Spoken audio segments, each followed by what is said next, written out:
Coucou, donc là on a le premier, c'est l'histoire des femmes samouraïs dans l'édition Métamorphose.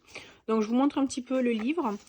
Alors déjà on a de superbes illustrations évidemment.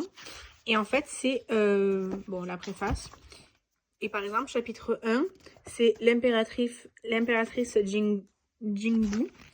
Et donc ça nous explique son histoire. Vous voyez. Et c'est ça pour tous les chapitres. À chaque fois on a le chapitre et les illustrations. Et donc c'est l'histoire, en général des histoires vraies, un peu narratisées quoi, sur des femmes samouraïs. Et donc je trouve ça très intéressant. On peut apprendre plein de choses. Et je vous recommande vraiment cette lecture parce que c'est facile à lire en fait. C'est facile, c'est pas très très long. Hein, vous voyez, les pages sont pas complètement pleines. C'est pas très long et c'est un peu à la fois historique et un peu fantastique quoi. Ensuite, on a les histoires des fantômes du Japon, toujours dans l'édition Métamorphose. C'est exactement le même principe, c'est-à-dire que on a évidemment les illustrations et puis on a les histoires de la croyance populaire. Par exemple, ici, les montagnes des crânes d'hommes. Et donc, vous voyez, on a une illustration. Et puis, on a l'explication de la légende sur ces fantômes-là.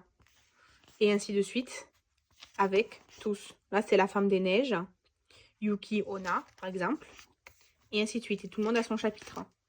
Donc, évidemment, ici, c'est plus de la croyance populaire. D'accord? Donc, c'est plutôt des récits qui nous présentent les croyances populaires et qui apportent des informations sur d'où ça provient et comment ça s'est développé, des choses comme ça. Donc ça aussi, c'est assez facile à lire. Vous voyez, les pages sont assez épurées. Il y a les illustrations, il y a le texte. C'est pas extrêmement long à lire. Et si vous voulez vous enrichir sur la culture japonaise, étant donné que les Japonais croient beaucoup aux croyances populaires, eh bien, ça ne pourra que vous plaire. Et c'est exactement pareil avec les esprits et créatures du Japon, qui sont encore plus importants que les fantômes dans la culture japonaise d'ailleurs. Et donc, c'est exactement le même principe. On a les chapitres avec les illustrations. Vous voyez? C'est exactement le même style de livre. Toute cette collection est exactement pareille. Les pages sont formatées... Enfin, les mises en page, c'est toujours pareil. Le texte bien centré. Les illustrations. Et donc là, ça nous présente et des créatures et les esprits.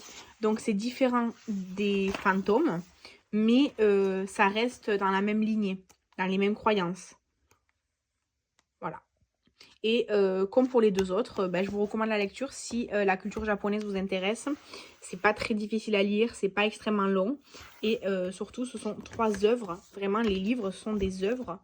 Voilà, il n'y a pas à dire. Donc, on en a 2 avec une couverture en tissu. Avec un flocage comme ça, brillant. Et le 3e, il est de l'autre côté. Vous voyez? Mais c'est la même collection, les 3.